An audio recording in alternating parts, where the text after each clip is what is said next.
இப்போ சூர்யா சில புள்ளிகள் நாங்கள் பாராட்டுவதற்கு ஏற்ற வகையில் இருக்கு, அது கொள்கை சார்ந்தும் இருக்கு அப்படின்றதும், மோடி அவர்களுக்கும் எம்ஜிஆருக்கும் ஒரு ஒப்புமை இருக்கு அப்படின்ற இந்த பாயிண்ட்டையும் நம்ம பார்க்க வேண்டியிருக்கு. நாடாளுமன்ற தேர்தலையும் கூட எம்ஜிஆர் அவர்கள் எங்க முன்னோடி தலைவர்னு அதிமுக சொன்னாலும் பிரதமரே எம்ஜிஆரை புகழ்ந்துதான் பேசுறாரு அப்படின்னா இதை எப்படி புரிஞ்சு? இது ஒரு மரியாதை நிமித்தமா பாராட்டுறதா இல்ல அரசியல் கணக்கா என்ன? இப்படி இது பாஜகவுடைய தேர்தல் போர் தந்திரம் தான், டாக்டிக்ஸ், போர் தந்திரம். அவங்க என்ன பண்ணுறாங்கன்னா, இந்த பன்னீர்செல்வத்தையும் சசிகலா அம்மாவையும் கூட வச்சுக்கிட்டு நாங்கள் எம்ஜிஆர் லீகசியை நாங்கள் கொண்டாடுவோம். ஏன்னா அவங்க வழி வந்தவங்க தானே. எடப்பாடி வழி வந்தவர், அவர் வேற. ஆனால் இவங்களும் அது உரிமை இருக்கு இல்லையா, எம்ஜிஆருடைய லீகசியை கொண்டாடுறதுக்கான உரிமை இவங்களுக்கு இருக்குது. அவங்க எங்களோட கூட்டணியில் இருக்கிறாங்க, அதனால் அவங்க படங்களை நாங்கள் பயன்படுத்துவோம் இல்லையா. விக்கிரவாண்டியில் இடைத்தேர்தல் என்ன பண்ணாங்க, ஜெயலலிதா அம்மா எம்ஜிஆர் படங்களை எல்லாம் பயன்படுத்தினாங்க. நல்ல வேளைக்கு அண்ணாதுரை படத்தை பயன்படுத்தலை, அவர் தப்பிச்சிட்டார் பாவம் இவங்ககிட்ட. அது பயன்படுத்தும் போது அவங்க என்ன நோக்கம், அவங்க பொதுவான நோக்கம் தமிழ்நாட்டில் இப்போதைக்கு அவங்க ஸ்ட்ராட்டஜி என்னென்னா, அதை ஒட்டி தான் டாக்டிக்கல் லைன் எடுக்கிறாங்க. ஸ்ட்ராட்டஜி என்னென்னா, அதிமுக பிளவுபட்டிருக்குது, இதை எப்படியாவது பின்னுக்கு தள்ளிட்டு நம்ம அந்த இடத்துல உட்காரணுங்கிறது தான். அதுக்காக அவங்க பிளவுபடாமல் பிரிந்து போனவங்களை, பிரிந்து கூட போகலை, வெளியேற்றப்பட்டவர்களை வச்சுக்கிட்டு அவங்க பாலிடிக்ஸ் நடத்துகிறாங்க தமிழ்நாட்டில். அவங்களுக்கும் எம்ஜிஆருக்கும் என்ன சொல்றாரு, ஒரு ஒற்றுமை இருக்கு, அதை சொல்றோம். எம்ஜிஆர் கடுமையான இந்து மத எதிர்ப்பாளரும் கிடையாது, நாங்க பாராட்டுறோம் அப்படின்றது இல்லை. அவர் எந்த மதத்தையும் எதிர்க்கலையே. இந்து மதத்தை நீங்கள் சொன்னீங்களா மண்டக்காடு விஷயத்தில் எவ்வளோ கடுமையாக விமர்சிச்சிருக்காரு அவர். ஆர்எஸ்எஸ் விமர்சிச்சிருக்காரு சட்டமன்றத்தில், ஆர்எஸ்எஸ் கடுமையாக விமர்சிச்சிருக்காரு. இந்த கலவரத்துக்கு காரணமே இந்து அமைப்புகள்ங்கிற மாதிரி தான் பேசியிருக்காரு அந்த பேச்சில். அப்படி இருக்கும்போது நீங்கள் நீங்கள் திராவிட கழகத்திலேருந்து வந்தவர். அவர் திராவிட கழகத்தினுடைய கோட்பாடுக்கும் ஆர்எஸ்எஸ் கோட்பாடுக்கும் நேரெதிர் முரண்பாடு இருக்குது. அது திமுகவுக்கு மட்டும்தான் அந்த முரண்பாடு இருக்குன்னு அர்த்தம் கிடையாது. எம்ஜிஆர் அவர்களும் அண்ணாயிசம் தான் சொல்கிறார், என்னுடைய கொள்கை அண்ணாயிசம். அண்ணா என்ன சொன்னார் அதை தான் நான் ஃபாலோ பண்ணுறேங்கிறாரு. கடவுள் மறுப்பு இல்லை அவர்கிட்ட. திமுகவில் சில தலைவர்கள் கடவுள் மறுப்பு இருந்துச்சு, இப்போ அது கொஞ்சம் கொஞ்சமாக மங்கி போயிட்டுருக்குது. ஆனால் அவர் ஆரம்பத்துலேருந்தே நான் கடவுள் நம்பிக்கை உள்ளவன்னு சொல்லிட்டார்.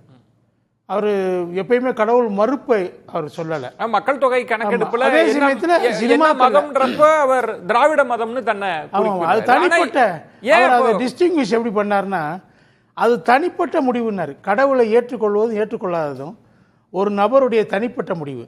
அதனால் என்ன பண்ணார்னா, தன்னுடைய படங்களில் அவர் கடவுள் வேடம் தெரிவித்து வர்றதை தவிர்த்தார், ரொம்ப தவிர்த்தாரு. இல்லை இப்போ கலை, இப்போ நீங்கள் சொல்கிற இந்த வரலாற்று பின்புலத்தோடு சமகால அரசியலை தொட்டு பார்க்குறப்ப இது என்ன, இது போர் தந்திரம்னா என்ன தந்திரம்னு சொல்லுவோம். எதற்காக எம்ஜிஆர், இப்போ ஜெயலலிதா அவங்க கூட இருக்கலாம், சூர்யா சொல்ற இது பெரிய கணக்கு இல்லை அப்படின்றது. ஐகான் அதிமுகவினுடைய ஃபவுண்டர் லீடருங்க எம்ஜிஆர். அவர் தான் அதிமுகன்னு அவர் தான். அவரை ஒட்டி தான் இன்னைக்கு அந்த கட்சியே இருக்குது. இன்னைக்கும் அவருடைய பாப்புலாரிட்டி அங்கே இருக்குது, உதவி செஞ்சிட்டு இருக்கு அவங்களுக்கு. அதை நீங்க கவர நினைத்தால், டைவர்ட் பண்ணணும்னு நினைச்சா அது சரியா இருக்குமா? அந்த வாக்கு வங்கியை குறி வைக்கிறாங்களா?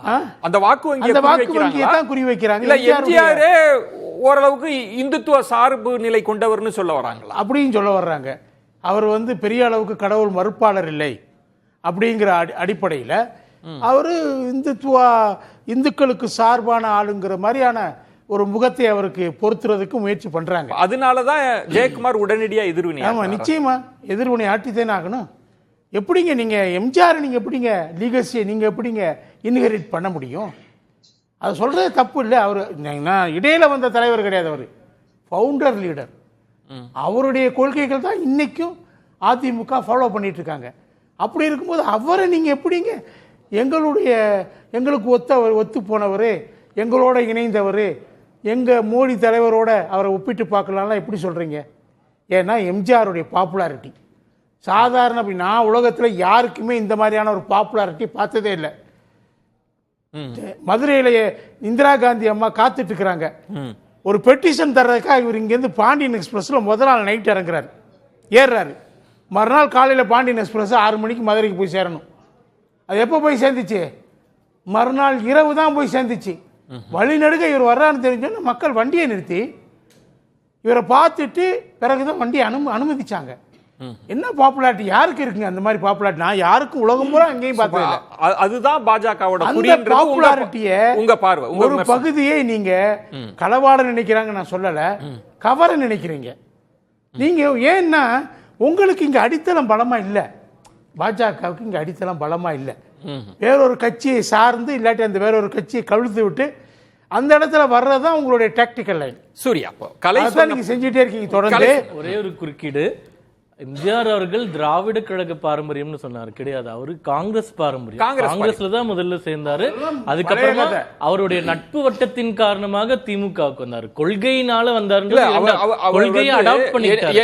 NS கிருஷ்ணன் நாடக கம்பெனில இருந்து அவர் ஒரு சொல்றார், நீங்க அரசியலுக்கு ஏன் வந்தீங்க அப்படின்றப்ப நான் அப்போதே நான் குடியரசு இதழ்கள்லாம் படிச்சேன், பெரியார் கொள்கையில ஆழ்ந்த எனக்கு ஈடுபாடு உண்டுன்னு அவர் சொன்ன பிறகும் அந்த இடம் தான் அருணன் சந்தேகத்த இடமும் கலையவங்க சந்தேகத்த இடமும் என்னன்னா, நீங்க முதல்ல பாராட்டுவீங்க, அதுக்கப்புறம் கொஞ்சம் கொஞ்சமா எங்க கொள்கைன்னு இழுப்பீங்க. இதுதான் போர் தந்திரம்ன்றாங்க. ஒரு விஷயம், இப்போ காங்கிரஸ் தான் அவர் முதல்ல சேர்ந்து இயக்கம்ன்றது கோடிட்டு கார்டு விரும்புற, அதாவது பேரண்ட் இயக்கமே தீகா அப்படின்றது தவறு. பெரியாரே காங்கிரஸ்காரர் தானே, அதுதான் சொல்றேன். பட் எம்ஜிஆர் அவர்கள் ஆக்டிவா இருந்த காலகட்டத்துல தீகா இருந்த காலகட்டத்துல உங்க மேல உள்ள சார்ஜை நீங்க எப்படி எடுக்கிறீங்க? நீங்க ஏன் இன்னொரு ஒரு ஃபவுண்டருங்க அவர், அந்த அதுல இருந்து நீங்க ஏன் எடுக்கிறீங்க? கலையா சொல்றாரு கவர நினைக்கிறார்கள் அப்படின்றது. என்ன பொறுத்த வரைக்கும் அரசியல்ல கவர நினைக்கிறது ஒரு அரசியல் யுத்தி தான். அது ஒன்றும் தவறா நான் பார்க்கல. அது மாரலியும் தப்பா பார்க்கல, எலக்டோரியலாவும் தப்பா பார்க்கல.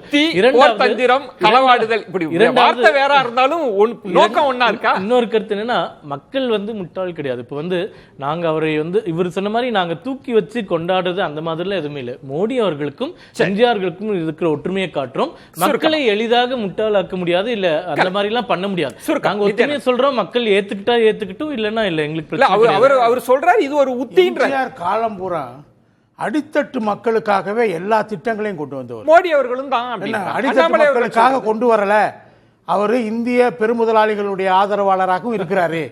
எம்ஜிஆர் அப்படிப்பட்ட முகத்தை எம்ஜிஆருக்கு நீங்க பொருத்தவே முடியாது. இருங்க, கிரீமி லேயர் கொண்டு வந்து எதுக்காக கொண்டு வந்தாரு அவரு? உண்மையிலே அது ரொம்ப காலத்துக்கு முன்னாடி நம்பூதிரி பாத்துக்கு அடுத்து அதை ஒரே நிமிஷத்துல நித்யானந்த போனோடனே நான் மீண்டும் வரேன். ப்ளீஸ் காத்துருங்க.